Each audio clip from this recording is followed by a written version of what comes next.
Good morning, Global Leadership Academy scholars. Welcome to week 2 of virtual learning. So we're going to start with the affirmation as we do with every class. I feel good about myself. I feel good about the people around me. I feel goodness all around me. And they will follow me for the rest of my life because I walk with good and I talk with good and I am good. And that feels real good. Good, better, best. Never let it rest until your good is your better and your better is your best. So we're going to start every virtual learning week with the norms. Norm number 1, please be on time, frame the camera correctly, mute yourself for norm number 2 when you're not speaking. Norm number 3, your camera should be on, wear school appropriate clothing. Norm number 4, pay attention, take notes. Norm number 5, stay on task. The joy of the month is tenacity.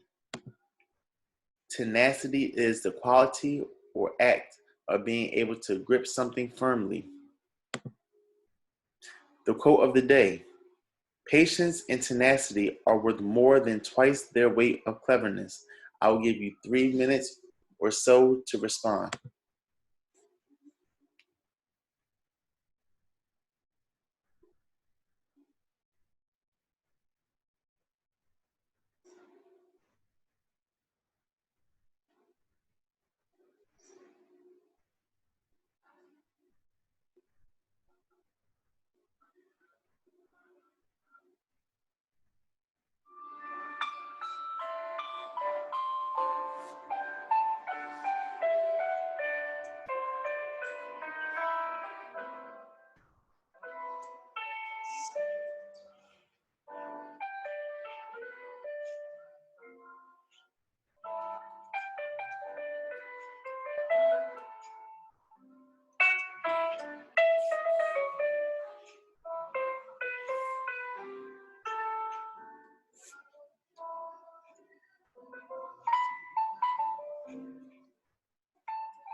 Again, tenacity is the quality or fact of being able to grip something firmly.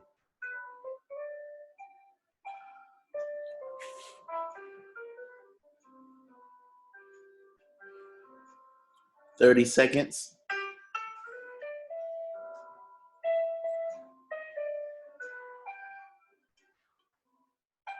10, 9, 8, 7, 6, 5, 4, 3, 2, 1.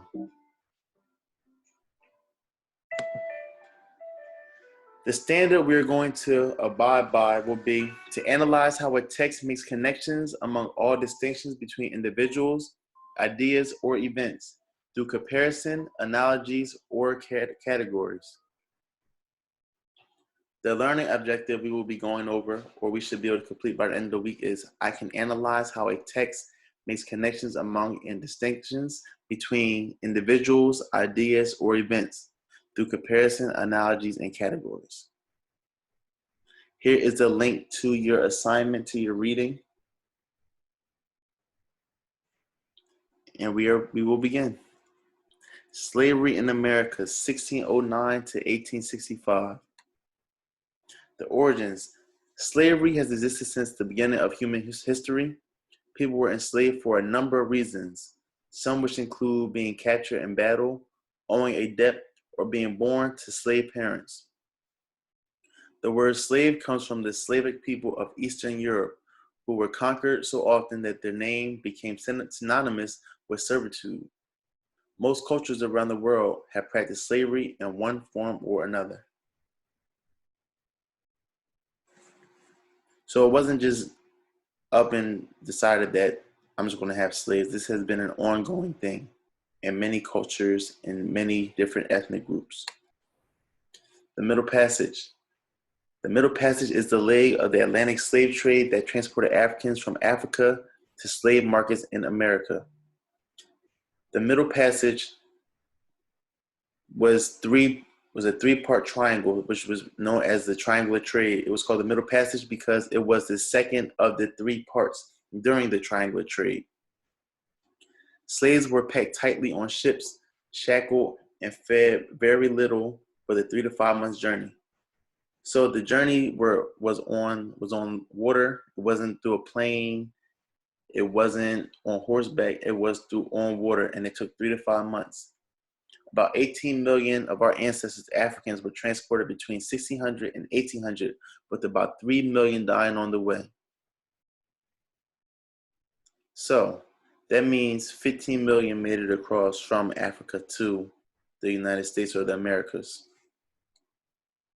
This is the triangular trade. So you follow my cursor, you have Europe, you have Africa, Western Africa,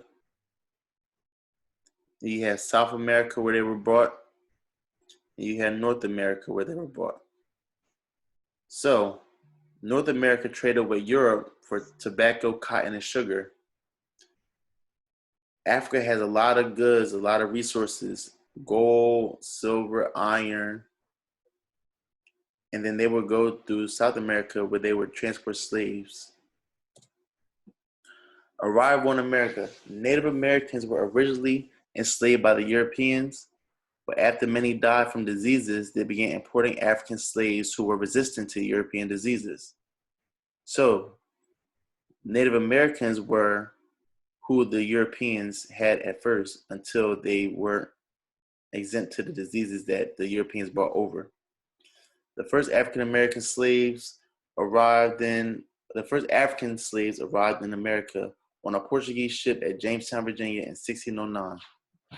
Prior to arrival in America, slaves were usually fed better in order to make them look better.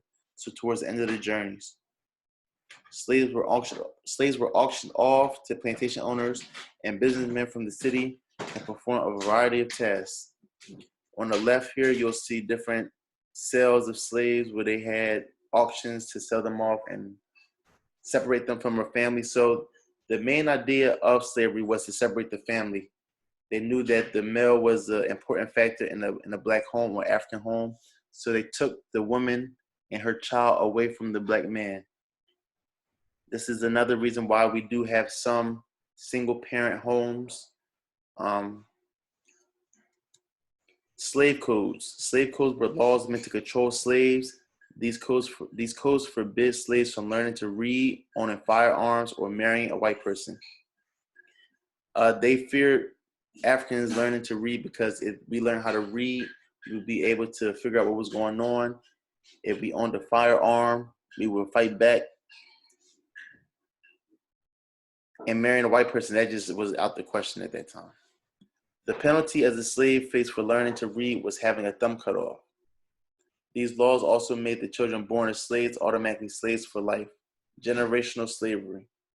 On the left, you'll see different things like a slave tag, similar to a dog tag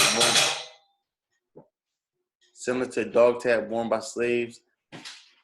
The slave collar was equipped with bells so that if they were to run or to escape, they would be heard. The slave yoke was used to bind two slaves together so that they were responsible for each other. Capture African slaves on the bottom left, and then getting whipped. When slaves resisted, slaves didn't just sit back and accept life as out of servitude. Slaves resisted in a number of ways, including escaping, slowing down on the job, intentionally doing a job wrong, or participating in a violent rebellion. If they did something wrong, it was because they knew that it would upset or mess up their crops. If you're growing cotton or if you're in the field with other materials, if you're messing up, it takes longer to fix the problem. One of the most famous slave revolts occurred in Virginia. A slave named Nat Turner led 70 slaves in the killing of 55 white men, women, and children. Nat Turner and his men were later captured and hung. Slaves also resisted by singing spirituals or religious folk songs that often contained coded messages. Slave spirituals led to the creation of both the jazz and the blues, just as hip-hop came from jazz and the blues as well. The Underground Railroad. Underground Railroad was a large network of people who helped fugitive slaves escape to the north and to Canada. After a while, the North was no longer safe due to the Fugitive Slave Act, so Canada was the next stop. It is estimated that up to 100,000 slaves escaped the South with the help of conductors or guides. The most famous of these guides was Harriet Tubman, but she was not the only one. Slaves escaping north would use a series of stations or safe houses to rest in the long routes.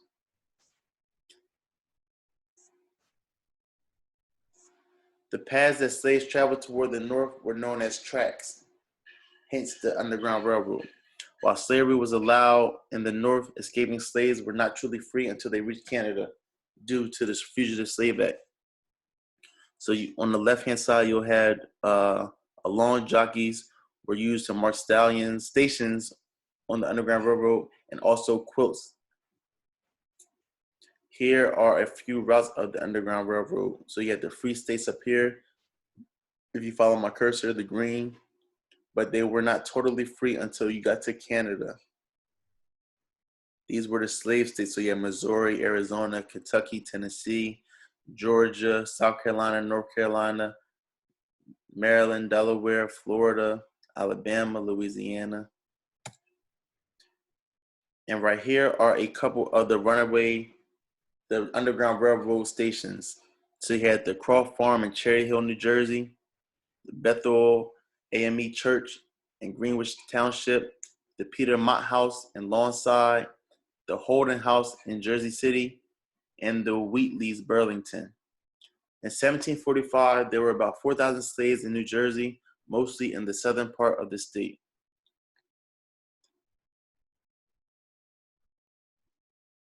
So the exit ticket will be: describe the experiences of African Americans during the Middle Passage. Why was slavery so important to the economies of South Carolina and Georgia in the 1700s? And how did colonial governments and planters try to prevent slave revolts like the Stono Rebellion? These answers can be answered from the link that I attached to the document. Have a great day on purpose.